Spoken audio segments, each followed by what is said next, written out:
Well, we went to I was apparently 3 of us on the panel, and then 3 people in the audience were the assistants of the 3 of us on the panel. It was like originally started with 2 of them working, like, oh yay, like no, he's my assistant. All right. Well, I mean, everybody knows who I am, but I'm for the benefit of those watching at home, I'm Corey Lake. I'm the director of CharCon. I've been role playing for, better 25 years. Now GM Jodians of different systems and in different settings, and this is Andrew Smith. Go ahead and.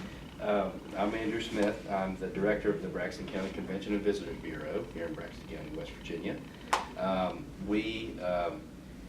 Our goal is to get people to come to our area and do stuff. So you guys are a result of that, so thank you very much. We have a lot to hang our hat on, but probably the biggest thing I feel like we have to hang our hat on, other than just being centrally located in West Virginia, is the further away you go from Braxton County, the last thing you'll know about when you talk to people is the monster. So we try to shoehorn that into everything. So because of that, I've learned a little bit about it, and we got a lot of projects going right now that have to do with it. But as far as I understand, my role on this panel today is to talk about it, maybe answer any questions anyone might have about it, if I can. Can't promise you I know everything, and sort of give an input as it relates to folklore in gaming. And this is William Bargo, in addition to nobody of any consequence. I'm William Bargo. I've made a couple of bad role-playing games. Probably the most popular is Fantasy Heartbreaker, which is in the 2nd edition. And I've done a lot of work too for Chaosium and Pelgrane Press with their either the Trail of Cthulhu line or their Knights Black Agents, and that's mostly with adventures and playtesting. So, and that's what I do, and primarily, as far as relates here, that's me. So. And I'll also say that he is definitely, in all the years I've been playing, probably the best horror GM I've ever played with, which is another reason I invited him to come in. He can weave a very immersive story that actually does create a sense of panic, confusion. I think that's all important when you're talking about the horror genre of what we do. So, Andrew, do you want to talk a little bit about the Braxton County Monster? We're here in Flatwoods, and sure. And this is the thing. Yeah. I'll tell you a little bit of what I know. I'll try not to go on too long. No, go on. Go on. All right. Well, I might do that too. If you need me to, feel free to tell me shut up. If you all registered here, which I'm sure you did, I made sure to include this little thing in your packet, so pretty much this. So I'm not going to read this to you or anything, but just to hit the highlights. On September 12th, 1952, there was either a careening and fully engulfed spaceship flying across the sky, or a meteor. It kind of depends who you ask. There were a group of 6 boys playing football and outside the old Flatwoods school, which isn't there anymore. And they see it. It's getting about dusk, and so they want to go check it out. But on the way, 2 of the boys, they pass 2 of the boys home. So they run and stop, and their mother's home. And they tell them, what they saw and what they're going to go do. So because of that, the mother joins them, and they all start trekking up on the hill. And they go to this kind of bald knoll on Fisher Farms, which the knoll is still there. You can still get to it, although right now it's still private property. People do still go up and check it out. It's far enough away from their home, it's not a big deal, but I cannot tell people to go check it out. Absolutely don't go up there. but it Especially is at night. Yeah, but to get And I there, can't give you you do. directions while we're on camera. Well, I was just about to do that. But if you say you had permission, if you would go drive down to Flatwoods and you'll see Depot Road, this road that looks like nothing and it'll go nowhere, that goes up on the hill, that's the closest route. So anyway, Why is it Depot Road? Is there a depot out No, there? there No. was probably one at some point. I don't think so. I'm Oh, pretty wow. sure. Yeah, most of the train tracks that have always been here are still here. Well, a lot of And, the mall and stuff took there, place out there was a east. depot in Gasaway. That's the closest depot I'm aware of. Because that's like up on a hill. In the way that it goes like this. Well, all the way- depots could be other things from Yeah, it could trains, be can't military. you? Yeah. Because that's where I'm from Scott Depot, and Okay. we're named for military installation. Okay. You can So, yes, Yeah, yeah. But there, I don't know. But as far as you I know know, people who can edit it. but like I'm saying, as far as I know, that road only Yeah. ever led up to the Okay. farm. But I don't know. I've been asked by several people in the community to see if I can't pull the right strings, which I don't know what those are yet. See if we can't rename it Monster Road or something. Maybe I shouldn't. I don't know. But anyhow, so to get back to the story, so they're going up sort of through the paths and whatnot, and it's starting to get dark at this point.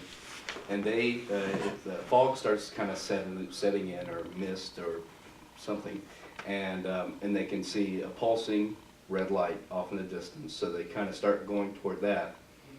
And then while they're sort of walking around shining the one flashlight that they had, they hear movement, so they shine the flashlight over to it, see animal-like eyes. I'm trying to think of all the different things used to describe in the brief moment that they saw it. They hear a shriek, they scream in terror, drop the flashlight. This is all within probably a second or so. They turn to run, and as they turn, they whatever it is, they feel it coming at them, or see it coming at them, or perceive it. So they run away, and then and they had a dog with them too, and the dog took off immediately as well. So they get down into town, they start reporting it, and people kind of start hearing about it, and before too long you have townsfolks and whatnot coming up to check them out, and nobody sees anything. And then the next morning, the deputy and the sheriff come to check it out, and they find parallel skid marks along with an oily discharge. Now, I've actually gotten this explained to me perfectly from the man who drove his 1940 Ford truck up on the hill to check it out. His name is Max Lockhart. He still lives here, and he's came in my office and talked to me a few times. But he said, I couldn't get that truck to not spill oil all over the place. So that was him. But otherwise, they couldn't find any evidence of anything up there. And while they were up there too, they could smell like this sort of acrid smell that sort of that bothered them, and most of the people and the kids were sick, and most of them puked, and that sort of lasted until like the next couple days. So that's the story. But then I'll tell you a couple interesting things. And Corey, if I start rambling too long, No, just you're let me know. fine. Right away, there were people talking about the possibility of some sort of hoax to trick these kids. Because there's a bunch of kids going up, probably some other kid tricked them. And there's a book, I don't know where it's sitting right now, but the book that I brought up. Yeah, Where is it? it's actually down there behind the monster right now. Okay, up in the main room. So if you ever want to flip through that, there's a lot of interesting stuff in there. But there's this drawing of this kid inside a suit, not terribly unlike the suit that I have in there. With like details like the face is a cake pan and all this stuff, and that there's a candle burning inside so they can see the light. Sure. And then they even have a drawing of the kid with planks on his feet so he could rub the grooves into the ground. But the scientific skeptic, Joe Nickel, doesn't believe this theory because he said it would have to coincide with a meteor. So that, or what he thought of a meteor, because it was seen from all the way to the coast and then over, I think maybe even into Virginia. I mean, I saw a little documentary book festival a few years ago.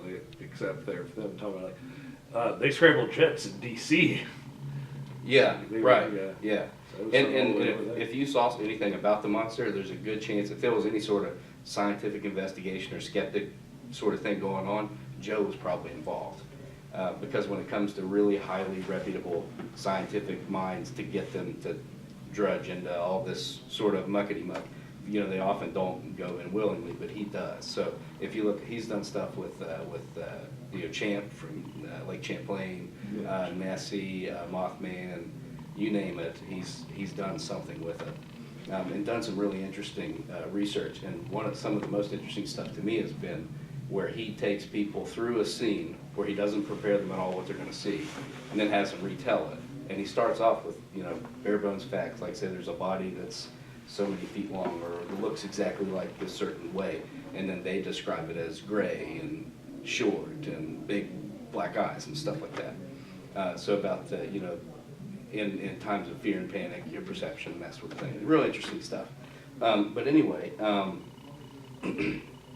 so where else was I going with that? Oh, so, but actually Joe Nichols' theory is that it was a frightened mother barn owl, which can be kind of hard to swallow, but if you kind of, and I actually had the pleasure of talking with him for about a half hour sometime last year, and whenever he sort of explained it to me, it makes sense. And one of these days, I'm going to draw an illustration that makes it kind of makes sense. That way I can be famous on the internet. But I was gonna say, well, it sounds like, you know, like a That's what gas we leak all- of some sort, and that's what affected everyone. oh, It caused them to hallucinate a Interesting. bit. Like, so it was an owl that they kind of freaked out, hallucinated. and they Got- were got- sick. and It got a lot bigger, had red eyes, and was a lot scary. That's good. I haven't heard that one yet. That's a Oh, real okay. good I was one. gonna say, like, it's like you mentioned people getting sick, and I'm like, oh, Yeah. there it is. That's interesting. It's a gas leak. It's from the old depot that no one knows about. Possibly. There you go. Yeah. And let me see if there's anything else interesting. Something you guys might find interesting is a lot of the people that that were involved in this story still live around here. Like I talking about Max Lockhart, who lives here. My neighbor, my next door neighbor in Gasaway. I probably shouldn't tell my address for those people, but needless to say, his house number is one number different than my house number. And it's Freddie Mae, who was the 14-year-old with the mother, Virginia Mae. And she lived here before she passed. You know, Yeah. so I get to see him quite a lot, but he doesn't talk about it too much. He's just not interested. And an interesting thing too is a guy came into my office not too long ago, was thumbing through all my Braxton Monster stuff, and he's like from across the room, he yelled, "Freddie Mae!" So of course I pop up and he's like, "I know this guy. I used to work under him." I can't remember what state it was now, maybe Virginia. And he said, "Yeah, I worked with Freddie for like 20 years. Never heard anything about this story till after he retired." He wouldn't talk about it. But he was just pumped that Freddie was still alive. He hadn't talked to him, so he gave me his phone number and I passed it on. But anyway, that's about it. As far as sort of the storyline goes that I know it. Well, then there's the thing where they got invited onto TV to talk about it. Oh, right. And one of the things was like, you know, they had to describe it, and it was drawn for them. Yeah. And that's where we get that. Yes. That's not actually what they originally described. Well, you know, It's sort of that's a bit of a change from how. right. Yeah. Right. Well, my guess is the artist got a little bit. It's like, well, that's not really anything to show. We got to take a little bit of artistic liberties. Yeah. But there was a quote. I don't know if I have it in this or not. But where while she was being interviewed for that television show, that she said that's it. Yeah. So, yeah. but I don't know. Yeah, I mean, if you're on TV, they're probably nervous too. Yeah, could be. And then somewhere along the line, he's got a bit of a following in Japan. Yeah. Yes. Yeah. He's Got huge a in Japan. Huge following in Japan, and also a like lot other of celebrities who go over there, Right. their commercials. yeah. He does the same thing. Hasselhoff. Yeah. Well, I think Well, what he goes helped- to Germany where he's king. Well, I actually think what helped it mostly, you know, when you look at most alien accounts, they kind of get kind of a similar vibe throughout, you know, but this was a completely unique thing, and also, you know, from 1952, so it predates a lot of other alien illustrations. So if I was an illustrator, because this has showed up in video games and TV series and stuff, mostly in Japan, and I'm looking for something to draw inspiration of that's unique, I would definitely key right into this, no matter what the story, as soon as I see this picture, I want to make it a boss in something. Right. Or, right away. So, Any other sightings than the original? Well, that's the thing. That's the famous one, and to my knowledge, that's kind of the one that's talked about the most. But if you'll, there were a few scattered stories. There was one around the Franktown area, but it was the very next night, and it was by one person. So my guess is there was a lot of hysteria flying around that day, scared the crap out of enough people that 2 or 3 people later on maybe thought they saw something, or maybe wanted a little piece of the action. But I don't know for sure, because really I haven't done a lot of digging into a lot of the different facets. And truthfully too, I know enough people here locally that did a lot of work with, the book, the e-book that you buy if you want stuff that has to do with the Braxton County Monster, written by Frank Frenesi. Am I saying the last name? Frenezio or something? friends, Okay, but enough of the people that helped them gather evidence, and this better not be liable or anything, so I'm gonna try to watch my words too. But to the effect of, I don't know about as much stock as you'd want to put in that. So basically, most of the stuff that I've dug into the most has been the old newspaper articles, the old magazine articles, and the old original eyewitness testimony. That stuff is the stuff that interests me the most, and a lot of the posts, trying to, well, maybe it wasn't like this, but maybe it's more like a spaceship, or maybe it was more like a, satellite, that sort of stuff. That interests me less because there's a little bit of, maybe as time goes on, you kind of make it into, well, that, a monster in a dress that's floating, that doesn't sound very realistic. Maybe it needs to be something a little more believable.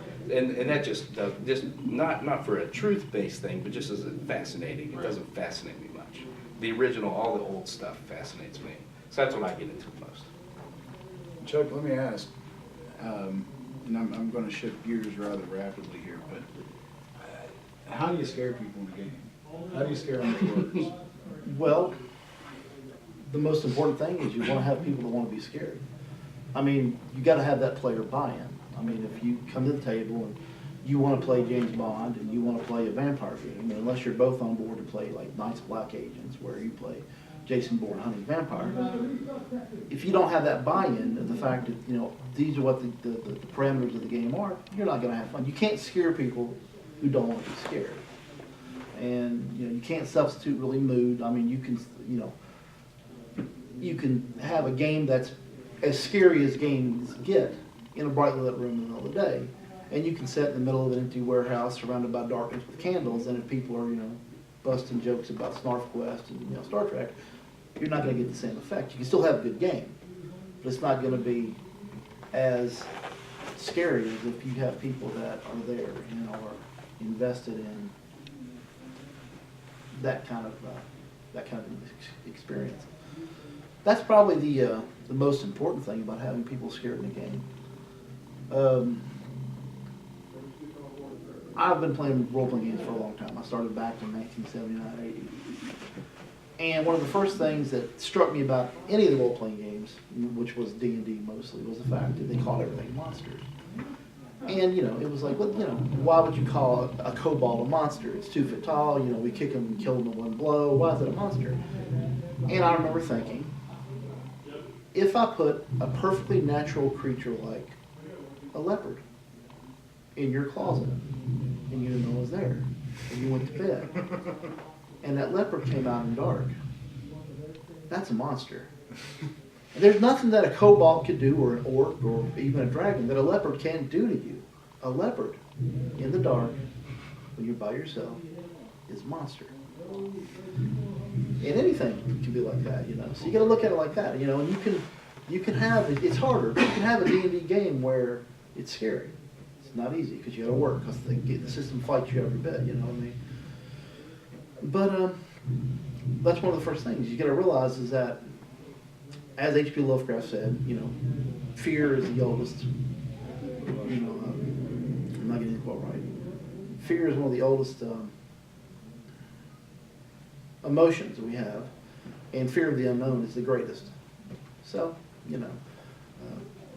But that's, you know, D&D's not, if you're gonna play a game, you can play a game that is scary, you can play Call of Cthulhu, or any of the generic games, or the White Wolf stuff. You know, a lot of people think, you know, well, the White Wolf games, the Vampire, the Masquerade, the Werewolf, they're, you know, they're superheroes. They're, you know, you're a superhero with fangs, and you know, that's what it is. But in reality, if you can find what scares a vampire, and the book's full of examples of things you can use, because you know, you're playing a vampire, but in the heart, you're still the same person that's in your bed at night with the leopard coming out of the closet. You can turn a game like that into something scary.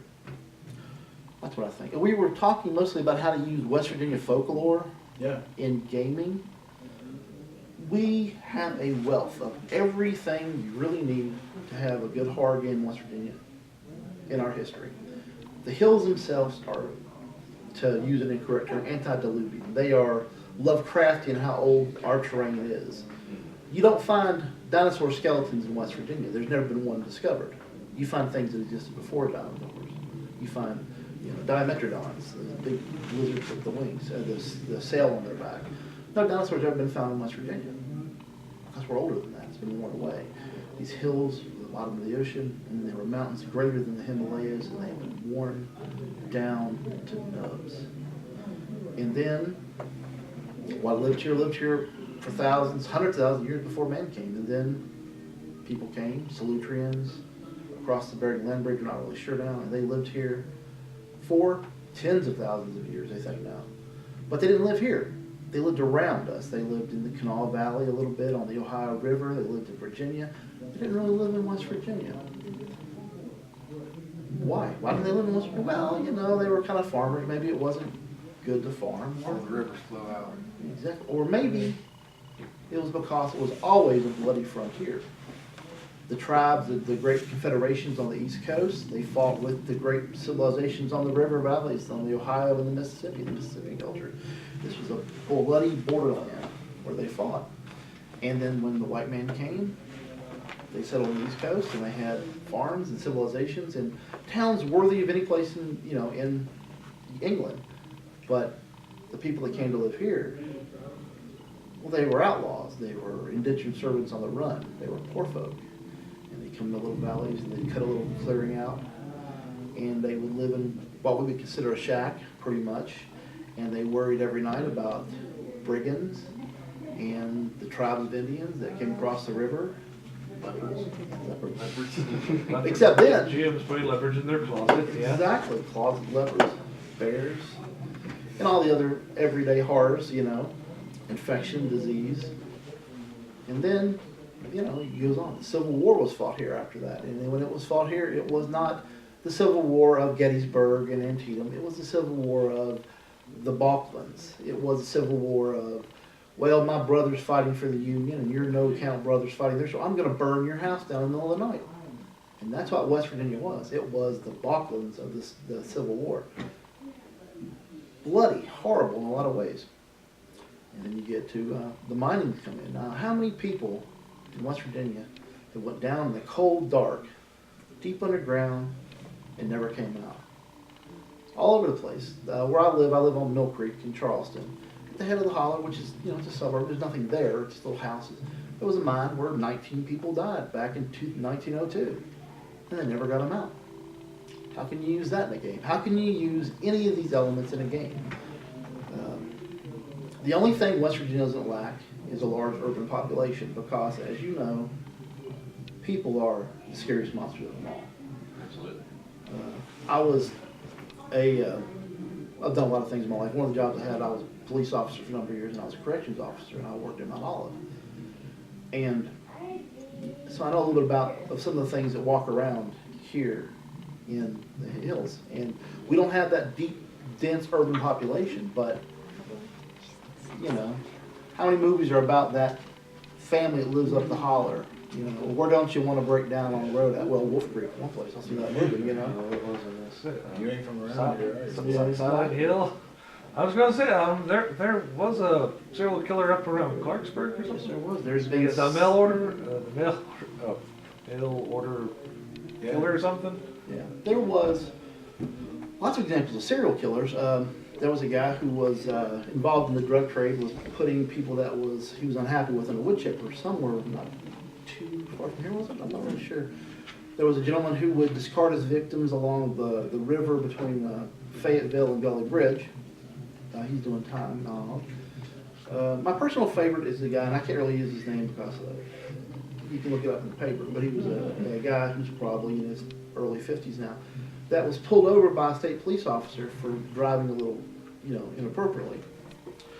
And he got out, stopped him, and said, "Hey, what are you doing?" He said, "I'm just driving." He said, "You been drinking?" He goes, "No, I haven't been drinking." He actually had. He said, "What's in that jar there?" There was a mason jar on the seat. And he said, "This," and he handed it to the state police officer, and he looked inside of it, and there was like eyes and parts of a face of two people. He had killed his grandparents who had actually raised him, and had pickled their remains in the jar. But that really only happens in Transylvania. No, it happened not here. And I'll tell you a funny story about that, and I'll stop running my game. When he was arrested, he was put in mental health because he's obviously insane. And when I worked at Mount Olive, he was up there, and I was working an extra shift because a friend of mine had to go home. And he left me his lunch and a book he was reading. So I was sitting upstairs in this isolated part of the prison, which is like cut off, And I get the book out, and it's The Exorcist. And I open it up. And the first story in the little preface, there's 3 little stories on one page. One is about how it's a transcript where the FBI had been listening to some mafia bosses. And they were talking about how they had a guy who was one of their members who had cheated them or something, and they hung him up on meat hooks and tortured him for days.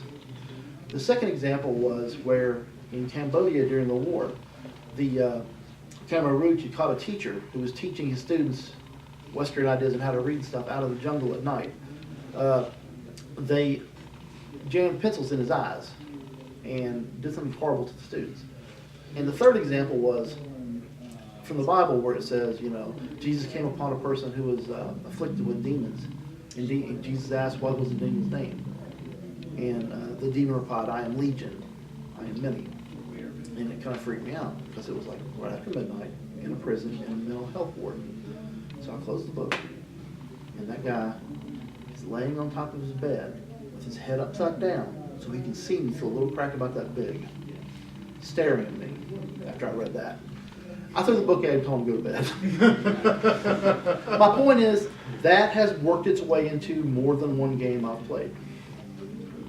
Sorry. No, that's all right. And one of the things that I think that, and I've dabbled around with writing some not full-fledged role-playing games, but settings and things of that nature. I did Zombie Highway for Jason, which was Zombie Highway is a comic book series of comics that's coming out in hardback by Jason Pell. It's based in West Virginia, a zombie apocalypse, a humorous zombie apocalypse, and and it's basically about traveling the back roads and all the really screwed up stuff that that can happen in hillbilly land when you're being chased by the undead. It's a blast. But one of the things that I think that I struggled with in doing that one in particular, and I realized that it's a much larger problem as a GM when you're doing horror, is building intensity, making that sense of urgency and pumping up the adrenaline a little bit for your players, and making sure that they want to be fumbling with dice. And I think it's key, especially with a zombie APOC game, which is the rage now, to be able to do that. Like, I think Zombicide actually has that going for it, for board games at least. And one thing that I've done, especially with Vampire is very easy. White Wolf, the system is very, very, very easy to incorporate all the things that he was saying and the monster. Because guess what? I mean, the best setting for a White Wolf game is exactly what you know. If I would sit down and run a White Wolf game for everybody here, guess where I'm gonna base it? Where's my setting? It's gonna be this hotel. everybody has visual reference, it's more immersive. Modern gaming has that advantage when you're dealing with a modern setting. And you can incorporate all of that much easier. So I think that the intensity really is the problem in getting there. How do you get that sense of urgency? And you do. Well, I think that I like to subtly push the clock, I guess. I guess it's the best way I can think of right off the bat. That's exactly what I was hoping you'd say. So I have an example. Go ahead, particular. Do you remember, I don't remember the name of the game, but we were down in the Canal City Mall in Charleston. And he says he wants to run something different for us. It's me and my wife, and there's a couple other guys, Stuart was there. And he pulls out a very, very thin game book, and he sits it on the table. And then he pulls out a box of Jenga. He sets it on the table. Yeah, it was Dread. Yeah. It's Dread, thank you. Now, knowing that very likely life or death hangs in the balance of pulling a freaking Jenga block, that's intensity. That's exactly what I was talking about. It's a very good system if you haven't seen it, but he's weaving this story, and what was really, really fun about it was you don't know necessarily that how important this minor action is until he says, okay, pull me 3 blocks for that. Yeah, that's one way. Time, like I said, time pushes time. Once I was playing an AD&D game, and the players were kind of goofing around at this farmhouse. It was a big old farmhouse. And there was some actually kind of horrific D&D monster they were dealing with. It was one of the, I can't remember, corpse capture, where they would catch it and stick it on spikes on its back or something. It was one of that, and it was like flesh columns. It was kind of the whole thing, which was kind of gross. But the important thing is they were exploring this house, and there was really nothing in the house. Really, with some clues, but nothing scary. But where we were playing at, it had like windows like this, and there was sunlight coming in at an angle. And when we started playing, my player was facing where the sun was coming in. There was a bar about that wide, you know what I'm saying? And I kept noticing, he kept looking, he would comment on that, And I said, well, what are you going to do now? Well, I'm going to go here. Okay, and and he would go to this right here and look to the kitchen or whatever. I said, okay, now you notice that there's a little less sun on the wall. It's going to be dark soon. I said, well, I'll go here, and I did that again. And by the time he's going upstairs, he's like on the stairs saying, do I want to go upstairs? Because it's going to be dark, So I don't, there was nothing in the house. And the point is, that's the way you push time. You can push time with, one thing you can do is I have a little minute timer. And I used to have an hourglass, but it's too wonky. I have a little minute timer, and sometimes I have it on the desk when I'm playing. And sometimes when there's nothing going on, it's like, they just take their time and they do all the game around, and then a little bit later on it gets a little more exciting, and I'm like, okay, well, what's that? Oh, well, you have 3 minutes. If not, you lose your turn. Okay, so the 3 minutes goes by, and then then now they're outside looking at what made the car catch on fire. Oh, you got 2 minutes. 2 minutes turn. And then they're chasing something down an alley, and then they decide they don't want to chase it. Now it's chasing them. Oh, you have 1 minute. 1 minute to make your decision. I've done nothing because if you think about it, you can make what I'm going to do in 1 minute is. But it's the fact they know. Well, what happens if I only have 30 seconds? What happens if I run out of time? What happens if I don't get to make that decision? But you have to have people that won't be scared, or there's like, oh, okay, and they go back to looking at it. By the way, this right here is, if you're playing a role-playing game that's set in horror, it's set in modern times. If you're setting in your past, you're a genius. But if you're setting in modern times, this is your enemy. Yeah. 2 reasons. One, well, my character's going to pick up my phone and he's going to die. Well, the phone don't work here. Well, why not? Well, then next time something else. But also, okay, I'm going to do this. Evil. But I think we all agree. You just make that part of the horror, like they start getting phone calls, like the monsters start calling them. So that's how they're tracking them. So they want to get rid of their phone. Or exactly. Or whenever they start getting a message on the phone that's not them, or You make the phone an unreliable narrator, rather. I used What are to, you saying, man? So in the one where you had them freaking out because it was getting dark and all that. Yeah. Were they starting to freak out because you were using the time as well as like foreshadowing that there was something in there, Yes. even though there was nothing? That's exactly right. So, because I think that's one of the most powerful things, because in the player's mind, the DM is everything. Like whatever clues your DM is giving you, Yeah. there's no doubt in your mind that whatever they're foreshadowing is what's going to happen. So Well- one of the most powerful things you can do to create that suspense is foreshadow that something really horrible is going to happen, and there's nothing there, and they're going to freak themselves out more than any monster. that's the Lovecraft school. Yeah. Reading one of the White Wolf books, there's the suggestion from Orpheus about going down into the underworld. The things they suggest, like, just have them constantly make rolls for like perception or something. There's nothing to do. Just see what happens. Just freak them out. I mean- just roll. Behind the screen, roll a few dice every now and then, make notes, and just put them on end. Right, sure. I mean, I've got a bad habit of I'll sit behind the screen and I'll just every now and again I'll pick up a percentile dice and drop it and go, oh, okay, How interesting. right. I mean, exactly. Well, I have to remember that. It's But- like DMing horror is like playing the hardest game of poker ever, because you're not It just is. like, you've got to make it seem like you've got something going on, even when Yeah. there's nothing going on. Well, and I think too, and one of the things, we actually have a game here this weekend. It's Confluence Meta RPG that has a module that is based around, at least interpretively, around the monster. And it's part of the reason I wanted to do this is I wanted to sort of, personally for me, I wanted to learn from both of these guys. But I think that good horror game is so hard to put together, but it is the most rewarding once it's done. I think that there is nothing more fun.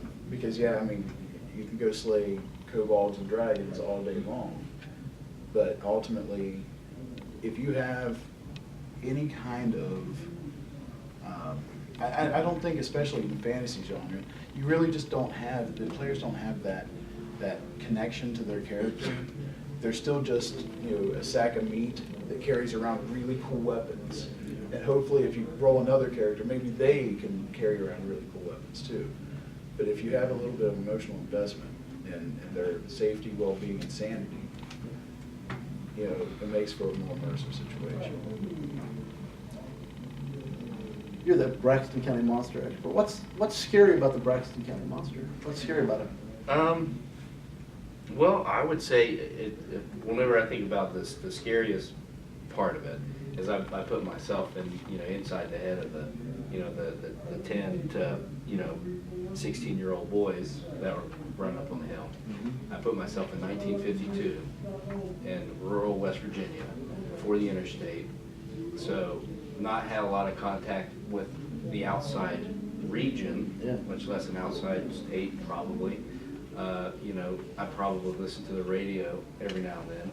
I probably listen to the War of the Worlds on the radio, and that's probably been the only thing outside of a wolf, stuff that's around that I know I gotta watch out for, that's different, that scared the crap out of me. So then I see this thing I've never saw before go across the sky, and then I think, well, I'll go up and check it out, because when they decided to go check it out, like you were saying, it was still light. Well, by the time they trekked up on the hill, it was dark. Yeah. So that's scary. They don't know what they're going to find. And my guess is probably their own minds and their own imaginations, because that took time. They're walking up. They don't know what it is. They're filling in blanks. They're thinking, what could it be? Is this going to hurt us? Or I think that's one thing. The unknown compared to your fantasy setting D&D, where like, oh, I'm finding this. Well, here's I know all its stats and all about it already.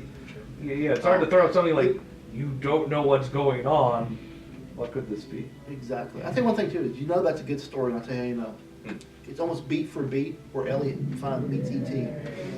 Flashlight screams, drops it, runs okay. off. Think Okay. about it. Dog runs. Yes, yeah. It really is. It's almost beat for beat. You know, I think, you know, that's nice you see Spielberg. Absolutely. I tell you what struck me about being really horrifying about that story. It wasn't this weird alien, which I like it, the fact that it's non-canon. If that story happened today, it'd be gray. That'd have the illustration of gray there. Yeah. Sure.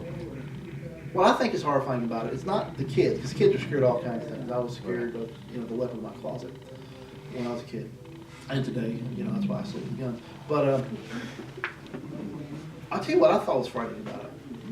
Is this mom goes out there with these kids, right? She takes her kid up there. Oh, you know, what's this? And she gets back, and this is scary, right? And what happens the next day? Your kid's sick. Maybe sicker. What's causing this? Well, you know, what do you know? This is 1952. What are you worried about? Well, who just dropped the atomic bomb? The Russians. Radiation. You know what radiation does. This is all in close memory. Okay, yeah. So what are you thinking? Oh my God, something is corrupting. And I think of, well, what is this, like color out of space? H.P. Lovecraft story, you know? This weird color that you can't really see. This is making people ill. You know, it's like, I'm a parent, and I tell you, I've never, you know, I was in a couple of wars. I've been a correction officer, been a law enforcement officer. I've never been as scared as I have been since I've been a parent. Absolutely. So what do you do about something that comes to Earth and starts killing kids, making them sick?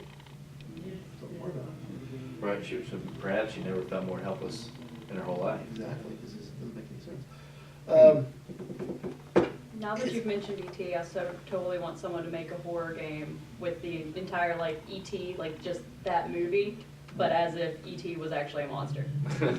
I think that was the original idea, or Yeah, I think so. at least like originally how they tried to promote it, because of Spielberg coming off of, you know, Jaws. And, Yeah. We all know that E.T. is a Jedi, though. So. Well, Joe, don't do that. Don't do that. We're talking prequels here. I'll tell you what's interesting too about Braxton County is I was doing a little research before I came here just today on the, Yeah. and I looked up, and in this area there is a creature called the Roane County Screamer, Yeah. the Goldtown Screamer, the Blob in Mason County, Yeah. the Hairy Thing, which is a little north of here at Monongahela. What's up with that? Screamers, blobs? You segued for me. Yeah. I was just going to say we have, you know, he was saying if this was drawn today, it would have been gray.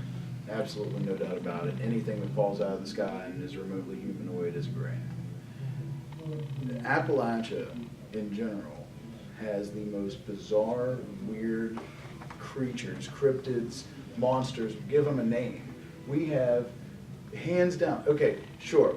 The Southwest has chupacabra. You know, Jersey has their devil. but the Jersey Devil isn't, it's the story that's horrifying, not necessarily as much the creature itself, right? Okay. I don't know. It depends on how, because there's like so many different versions of the devil. No, you're right. You can make that horrifying. So Sure. So, But we have, Yeah. I mean, the blue, the imps in Kentucky, the shadow imps in Kentucky. Has anybody heard of that? No. Okay.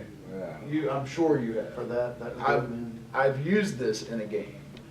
So a family, and this is not that long ago. We're talking about, I think, mid-70s. A large family bedding down for the night. There's a bit of a storm, and then there's all kinds of commotion outside. And they open the door, and they come out with shotguns, and there's bunch of imps. little thing with big Little- ears. Little shadowy imps with big ears and red glowing eyes. And they, I know they like shoot one and not falls down and then just gets back It's right back up. Yeah, like they Yes. just like knocked it over. And then, Yeah. and here's the crazy thing is that, you know, every 7 or 8 years, this story repeats itself up until Nichols. Sorry. Oh, sorry. It's not that anybody wants to see me, Oh, but sorry. every I just- 7 or 8 years, this story comes back around, and somebody else experiences. I was reading not even, I don't think 6 months ago, I was reading on the internet where a guy was selling his house, abandoning his property in Kentucky, just across the border from us, because he couldn't get rid of the imps. And what is it about, you know, and the other thing too is if you talk to the older generation, they don't see anything weird about it. They don't see anything paranormal about it. My wife's grandmother, you know, my wife used to love to get her to start telling ghost stories. Well, she didn't call them ghost stories, she just called them stories. And they're nonsense stories sometimes. But she would talk about that black dog that was down the road whenever somebody died. And you know, if you were riding your mule or riding your horse down to go to church and that black dog was in the road, well, you just had to go a different way. It was like it was absolutely, and it when she says black dog, it's an incorporeal, massive black, like mastiff, that only showed up when there was a death. And it was, I mean, when you talk to older generations about this stuff, they didn't, it was just something that happened. It wasn't weird, it wasn't scary, it was just something that happened. We have an incredible legacy in Appalachia for mythology and cryptids or whatever you believe. If you want to, I mean, we've got a television show now here in West Virginia called Monster Hunters, I think, or something of that Yeah, nature. so. You I don't know if it's only here, but they've done a lot here. Yeah, right. And I mean, we're just absolutely rife with it. And our people who settled here came from where? Well, The- it depends on if you're talking about here or, because we're kind of segmented. But there's an awful lot of Scottish and Irish in West Yeah. Virginia. And And that was, go ahead. what I find terribly interesting is that usually when people go places, they take their own mythologies with Sure, them. absolutely. They that's came here and they found new things. Yeah, it's comfortable. It's a blanket. That's one of the things that makes around here interesting, and you can, one thing I find interesting about it is anyone who knows about Irish mythology, you could put it in a fantasy campaign or you could use it in a horror campaign, Sure. either one.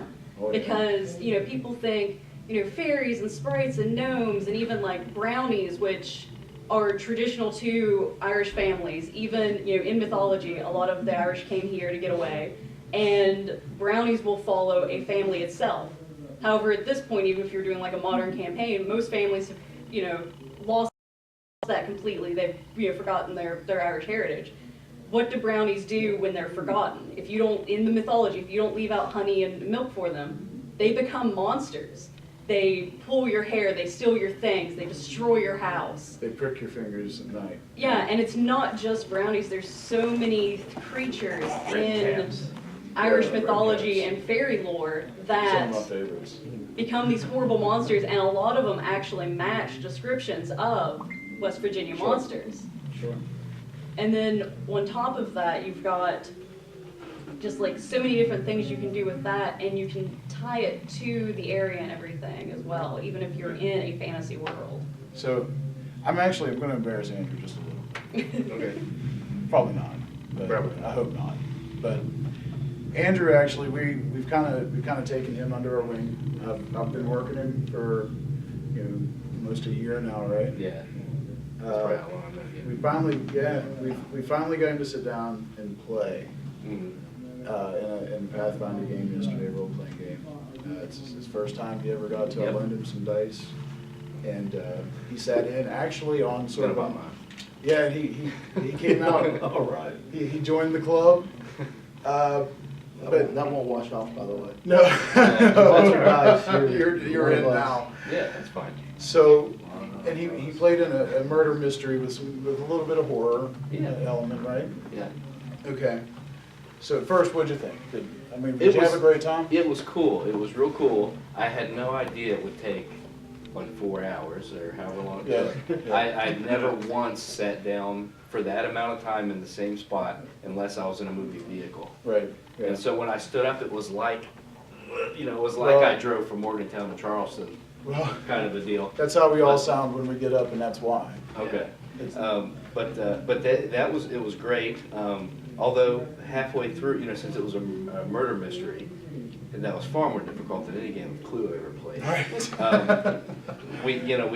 We went all over this ship. We talked to all the characters, then we talked to all the characters again, and we couldn't, you know, it took us a long time to figure out what was going on. So there were parts of like where we're all sitting around scratching our heads and nothing's really moving that much. But I'll tell you the parts that I loved, and this is what makes me want to do it again, is, well, the very first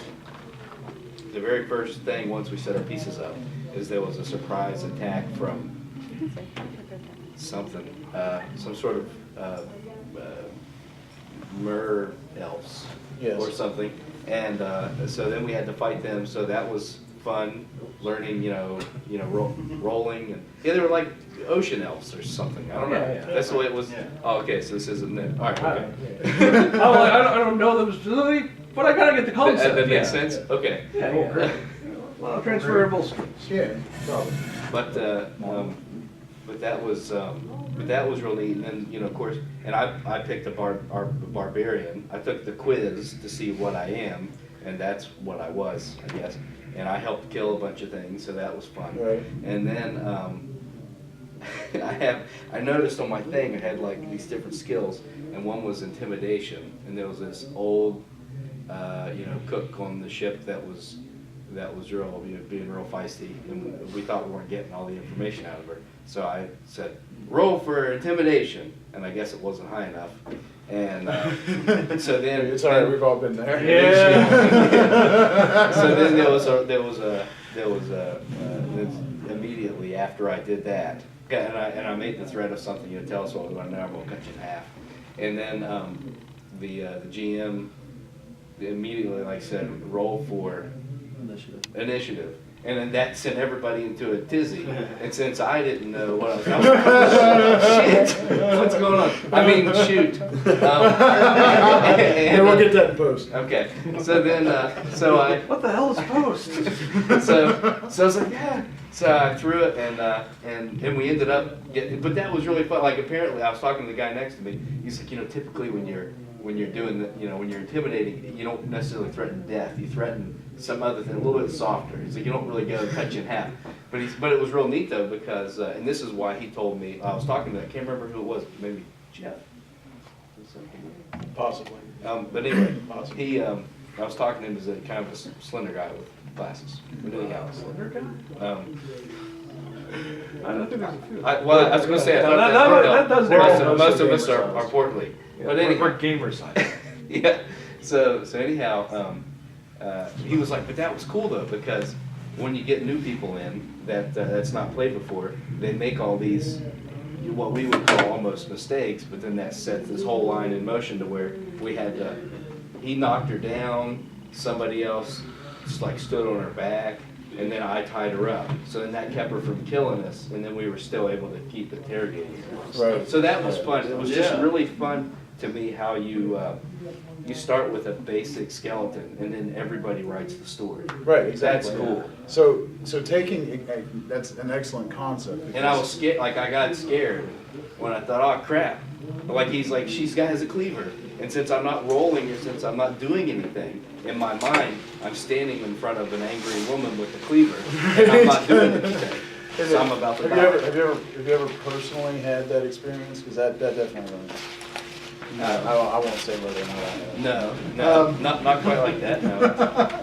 I probably had nightmares that might be similar. Right.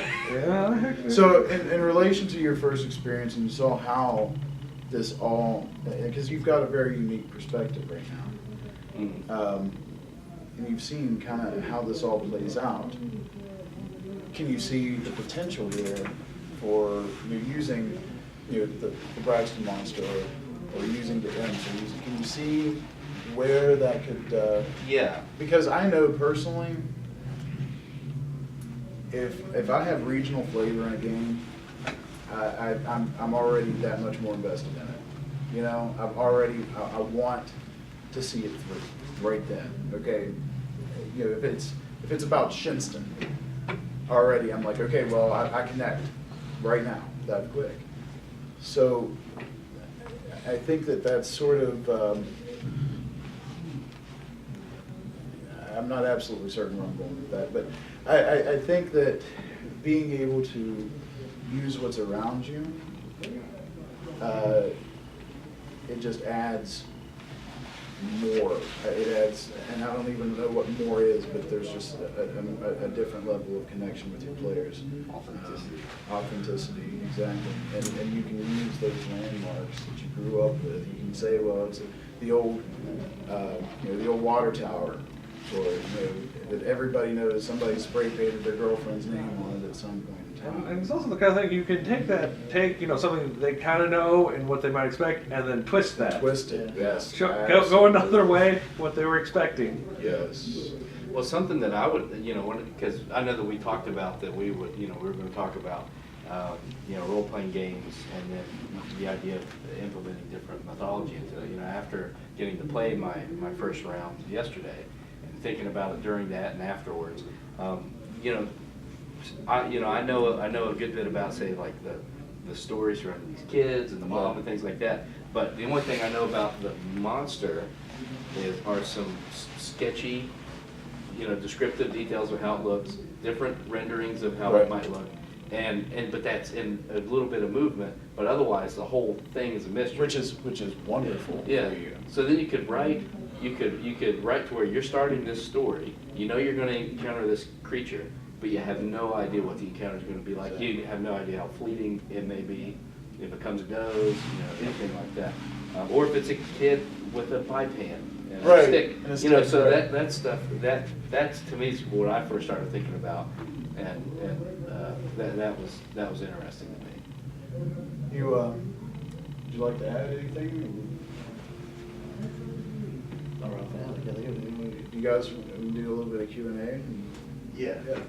So, okay, say you're taking Shinston, Right, very apple pie little town. right. Which I actually successfully moved to a town smaller than Shinston in population by a third. So you're taking that though, and I don't know, my experience with dealing with trying to run a game as a DM in Shinston, I know that it can be scary at times, but to have an actual campaign where it's continuing the scare factor, how would you go about that in a believable sense? Because day in, day out, you see the same old mundane things, especially living there. So how would you capture and convey not only a story, but I guess a whole campaign worth of that? A campaign. How would I do it? Shinston sounds like a great little town.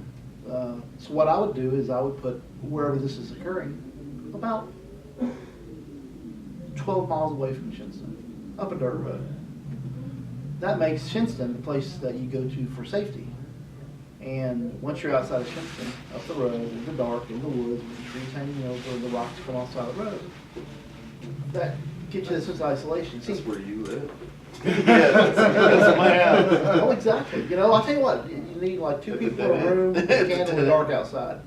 So think about it. What happens if you live 12 miles outside of Shinston on the road, and there's only two houses on the road, and you're the furthest one up, and you go out to your car, and the hood's ripped off. The cheapest family lives in that house. And the engine's, the distributor cap's torn off the engine, and the phone lines are down. So you walk to the neighbor's house, and when you get there, the screen door's torn off, and there's bloody footprints all over the porch. And there's still 9 miles to town, and it's about half an hour before dark. Now that's not a campaign. Yeah. That's an adventure. But that could be like the climax of a campaign. Well, Campaign never gets Go ahead, made. yeah. How I would approach something like that is, well, first, actually, I've actually used the Big Elm story in some of the Ruth Ann music, like Telltale Lilac Bush, some of the stuff that Senator John Clarksburg that she does in Grafton and Shinston. I've used elements of that in games before, but how I would probably approach it as a campaign is a lot like My Name is Earl. Don't laugh, but that show is a brilliant RPG. They took something, the scope of which few GMs have ever attempted, which is they made a television show, and in this case a game, where everyone you meet has a fully fledged backstory. They have a family, they call their mom. There is every single person that you see on that screen is the star of the show. And that's how I would approach that, is I would take, give me a name. give me give me somebody from Shinston. Anybody, come on. You started this. So All right, basically, I would do. Adam Jason- Maley. Let's say Adam Maley. Okay. He's a great character, right? Yeah, sure. So, Adam, sorry, I'm using you. So, Adam Maley makes a great character for a game because he's a total wild card all the time, right? Okay. So, what you do is maybe Adam's got a secret. I'm sure Adam has several. Some of them I don't want to know. Yeah, you can't unlearn things. But, Can't wash it off. right, exactly.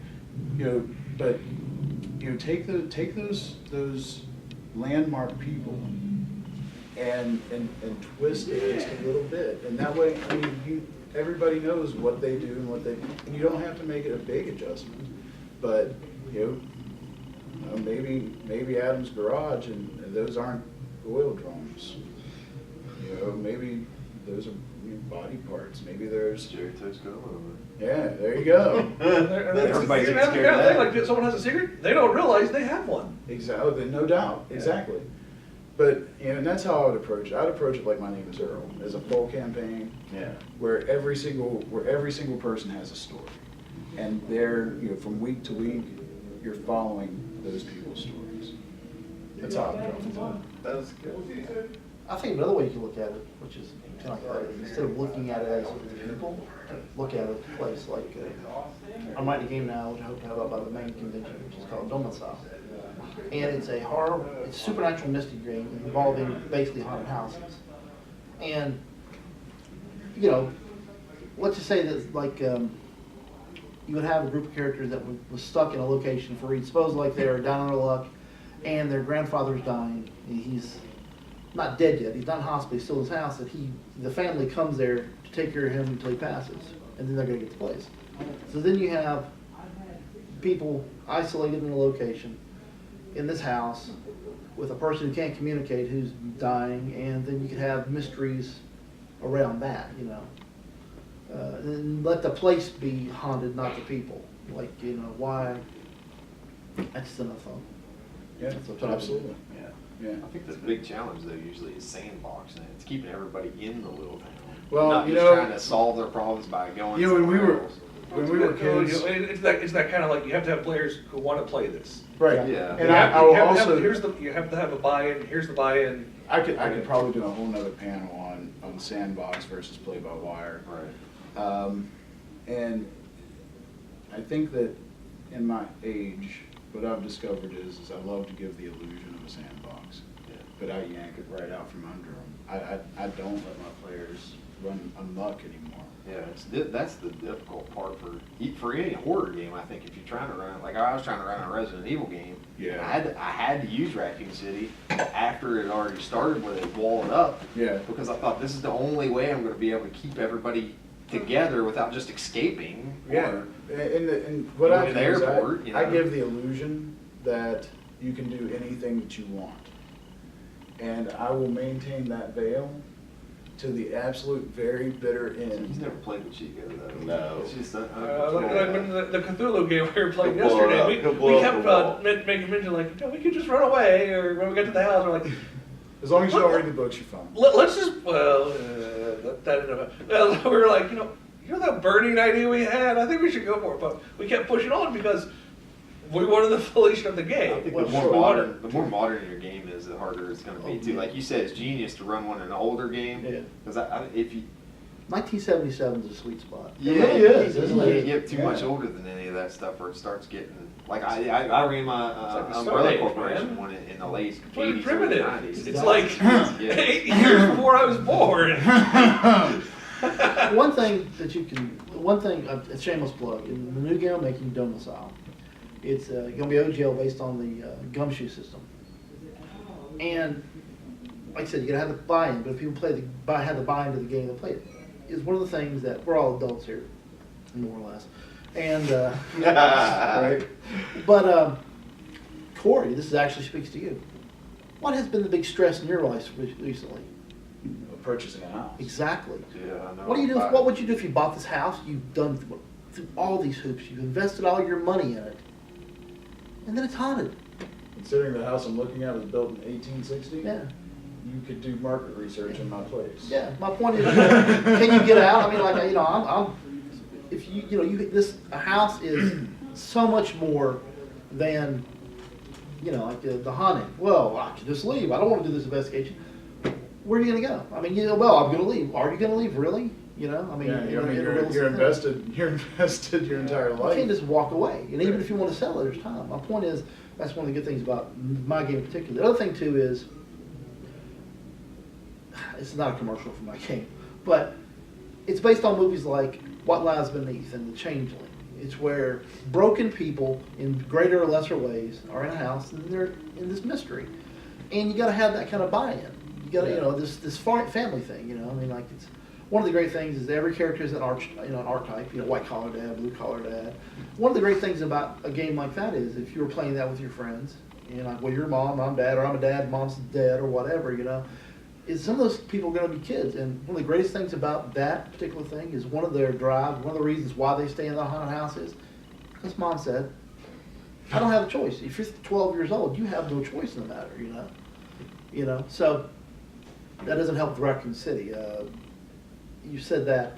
One of the things about that kind of horror game is the fact that it's the swarm. It's coming. It's an active threat. This isn't mystery. This isn't what is behind the door. You know what's behind the door, and it's going to be worse the next door. Yeah. What you do there is keep hitting them. Don't let him break. Something slows down. We did that. I had all that working. It was just the Is it really? using. I tried to use White Wolf game mechanics to run the game, and it just didn't. That's didn't like work. Savage Worlds to me. It's Yeah, difficult to that's right. it's difficult to We draw talked characters about it. around because the Savage entire Worlds. character sheet you don't need all that stuff that's on there, and Yeah. so it got real difficult to. Savage Worlds and Worlds. Fate, I think, really. Yeah. When he introduced us, and like, It was yeah, finding the this game is really system that was good. going to be the hard part. And It's like there's always those highlights. I just keep finding new RPGs. And like, this is a really good revolutionary idea. Well, and that's sort of, I mean, I look at my bookshelf and my hard drive and all the PDF, because I've actually sold off a lot of my pen and paper books in exchange for buying the PDFs. And I look at that now as a toolbox. And, you know, I know a lot of folks that'll pound a screw in with a hammer. Yeah. I mean, there's always a guy. Yeah. But, you know, I don't need to do that anymore because I've got a screwdriver of not only every single size, but probably in 3 different colors. Right. So, you know, when I look at my game collection now, I can say, well, this is what I want out of, and if I was going to run something that was intense, I think that I chose wisely for Zombie Highway, which Fate wasn't really, or not really around then. But, you know, I would choose, if I'm looking to be intense, I'm looking for something that plays fast, where the dice rolls aren't going to encumber you Yeah. to get to the story. Actually, I like them being kind of more brittle than White Wolf is because the brittleness of Oh, yeah. it actually makes it more terrifying because you know that even if it's a mundane roll, you can completely fail it. Which you can botch in White Wolf, but Yeah, it's sure, just but not. it's not nearly as likely. Your odds are, or you just won't do something And- that your and- character's not really made well to do. Whereas Right. there's got to be a system out there where you would be more likely to try something and still be just as likely to fail. Yeah. Oh, there's a lot. Yeah. And the problem is, you know, like I was talking about pounding a screw in with a hammer is always somebody. Could you imagine trying to run an immersive horror game in something like Ice? No, I can't. It'd be maddening. Ice? You know, the I greatest see, it's a fear- Rollmaster system. Yes, it really is. Table Master. You never heard of Rollmaster? No. It was I'm not trying to. No, do it. It was an early competitor to like AD&D, and it had Rollmaster was a game that used it. Space Master and the old Merc, No Earth Role Playing. Yeah. Basically, what it was is it had like the regular stats like D&D. I think maybe a couple other. Right, yeah. But like the damage was done by this elaborate set of tables, and Developed by MIT students. Yes, and it was really Of course. elaborate. So it was like you would roll and then roll and roll, and it was very elaborate. You know, it'd be like, you know, a critical hit would be like a critical hit to the eye. It's like in a Coliseum at CharCon one time. Actually, that that's was Metal different. Magic and Lore, and it was Yeah. very similar. Okay. They actually drew a lot So of I didn't mean to inspiration. interrupt. No, I was no, no. Trying to wrap my head around it. That's The, what the only thing good about that system is the fact that it was a hard kill system. One of the things that all the modern games like Fate stuff and Savage Worlds, they're kind of soft kill. You can die, but you got to work at it. Yeah, right. It was a hard kill. You rolled the dice in a certain way, you're dead. Yeah. And it was just how it was. Interesting fact. Doma saw the game. The new system was the system's called WYSIWYG. What you see is what you get. I swear to God, this isn't a commercial. But you said this. This goes places. yeah. Is when there's combat involved, there's no hit points. Right. It's a table. You roll 1d20 for the damage. If it's like below 5, it's a scratch, no effect. Between 5 and 10, more and more damage. And above 15, you're in threat of dying. And if you roll a 20, you're dead. And that's a hard kill system. So if you are in a gunfight and someone shoots you and you take a 20 on damage, Right. you're probably going to be dead. I think that's what made White Wolf not work for the game No, I was trying to absolutely. run, is because, like you said earlier, you really are like a supernatural superhero. And even when you water it down and try to make human characters out of it, Yeah, it they're doesn't- still way Too powerful. more. Yeah. They're not nearly as spongy as they should And, be. you know, I think honestly, though, when you look at systems like Dark Heresy, and you look at Magic, not Metal Magic anymore, but Ice, Iron Crown, MERPs, you look at systems like that are very character creation heavy, and you want to inspire terror in somebody, Yeah. you threaten to make them roll another one. Yeah. That's scary. Yeah. Well, so that was the other part of it. I was trying to make it a storytelling focused game, so that it wasn't all about like you're gonna spend all day making characters. So I made all the characters, Right. and that's great. And it actually kind of worked out better. People cared more about their characters because I gave them a backstory that they would have never done on their own. Right, So- because, where's my loot? But at the Yeah. same time, so I was trying to make it easily playable, but still everybody seemed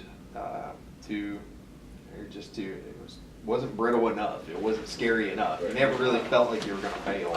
Are you running Domicile today? I was going to run it yesterday. I don't feel like it. Anyways, I could, but go ahead. Sorry. was it Witch King of North Mountain or someone played a CharCon a few years ago? One thing, it was a simple system of narration, but you make your characters, and then you're given these cards with some sort of secret backstory. Yeah. So there was 4 of them. One of them was she was actually in league with the Witch King. Yeah. Mine was I was seeking revenge on someone in the party. There was Yeah. that kind of thing. Like, and you throw that in there, and I looked at that, and I slowly was able to develop a backstory because of this extra element thrown in. Yeah. And you can do sort of stuff like that because and we knew that someone might have been with the Witch King, so it Yeah. did. So it throws a little paranoia into you too. In the my game, Domicile again, trademark William Bargo. It is when you make a character, there's basically only to make a character you answer 3 questions. Well, 4 questions. One, what does your character appear to be? Like in opposites, believe like a blue guy who works at a garage. A smart girl probably should be in school. You know what I mean? A lanky kid. That's what it looks like to the world. And then you answer 3 characters in creation. Where's your character from? What did they used to do? What do they do now? You look at something like Indiana Jones. Well, Indiana Jones was a kid raised in the American West. He used to be a soldier in the Great War, and then now he's an archaeologist, kind of, sort of. And that's a big thing. But you can use an example. Like, I used to be like, a guy from a small town in West Virginia, and then I was a soldier in the U.S. Army, and then I'm a nurse. That's what I do for a living now. Those are 3 things. And then the skills, the only skills are what you know, what you should know, what you might know. And then anything other than that, it's lower. So it's not a terribly crunchy system. But it's literally, because everything that you want, you have to write down. The other thing is how you're broken up. I'm sorry. Sorry? But, Actually, it is just about time for us. Is there any other questions? Is there any other questions, Andrew? Would you like to add anything? at all? The only thing I thought of earlier a time or two, and it's a throwback to when I first started talking, is I call our monster the Braxton County Monster because I work for the Braxton County Convention and Visitors Bureau. So I kind of want I kind of want the whole county to get credit for it, and if it helps the state, the whole state can have credit for it. That's fine with me. I'm probably not going to go the whole country. Screw the rest of the country. But it does have several names, and I don't try to act like it doesn't. It's been called Flatwoods Monster, Phantom of Flatwoods, Green Monster, and probably more. But yeah, if you ever see anything that we produce, it'll say Braxton County Monster. monster. Also, one other thing, just to sort of, I guess, throw out pimp out some product. They've got some really, really cool at the gift shop here and like his I office. saw the statue. The lanterns, I bid yeah. on the. Okay, and there's actually a book that he keeps referring to. It's called. You got Frank Frenesi for whatever, but it's called, what? Actually, I think it's called the Braxton County Monster. Oh, okay, and then maybe like something like the Tale of Yeah, Flatwoods Monster. exactly. Like that. And then, and actually the bookstore, the used bookstore is here, and she has. No, it's not used books, it's discount. Discount books, I'm so sorry. Yeah, no, that's But okay. the discount bookstore, she's actually got a couple of regional monster books over there. Yeah, we saw that. Yeah, so, I mean, there's some resources. Also, Kaiju Chaos is you know Kaiju Chaos, right? We're actually gonna try to get him back in October. We'll see if we can. Cool. But he just started doing miniatures for the monster. Yeah. We saw Matt has them here, but he's got he's got the little injection molded miniatures for the monsters, which are really, really cool. So Yeah. if you look around, this guy's been in all manner of video games, and I mean, he's huge in Japan. When we say he's huge in Japan, it's not a joke. He's huge Yeah. in Japan. That's where most of the toys are made. Yeah. Oh, and I got a couple more kind of shameless plugs. We've, one of our, I'm probably mostly talking to anybody that might be listening on YouTube. And if it's 2 years later, that's even better. But anyway, one of our projects that we have is the Elk River Water Trail for kayaking and canoeing. And so, of course, whenever I had a shirt to make up for it, I shoehorned the monster into it. So we sell those shirts actually for sale here at the conference center store. So those exist. And then if I could get anybody from the Flatwoods Volunteer Fire Department to come here, which they couldn't get them here yesterday, I don't know if I'll get them here today, but this is a shirt that they made. here. We got layers down here somewhere. This won't be a difficult, Yeah, really. right. But they, but as a fundraiser, they just started making shirts, and I'm wearing one because I was hoping they were going to be here, but I don't know if they're gonna. But this is just like their fire patch, their regular stuff. But the back is really cool. Oh, nice. So, I don't know if they can He's see moving- it, he's but it's moving the it's camera. yeah, it's a monster on a monster fire truck, and they're real cool. So if they were going to be here, they're going to sell them, but who knows? But those will be available online sometime. Where's your website? Where can you find your games? You can find me at subsellergames.com. Okay. And Amazon still? Oh yeah, you can't buy the first edition anymore, but you can buy the second edition of Fantasy Fantasy Heartbreaker. Heartbreaker. You know, I hear that one of your editors was an incredibly attractive, sexy man. Yeah, I heard that too. Yeah, he was. Do you look like Buddha? He may be bald, he may have some chin hair. So he doesn't. Yeah. Oh, But, and, I'm sorry, go ahead. That's all right. I was just going to say too, I also have a whole lot of interesting monster-related stuff that I've scanned PDFs and stuff Yeah, like it's that. available down in the So, hall. well, that's just to look at, but if anybody wants it, I'd be more than happy to email it to anybody. So if you would email info, I-N-F-O, at braxtonwv.org, I'll send it right to you for free. And your website is www. braxtonwv.org. Here we go. It'd Okay. be easier than that. Gentlemen, thank you very much. Thank you guys for coming out.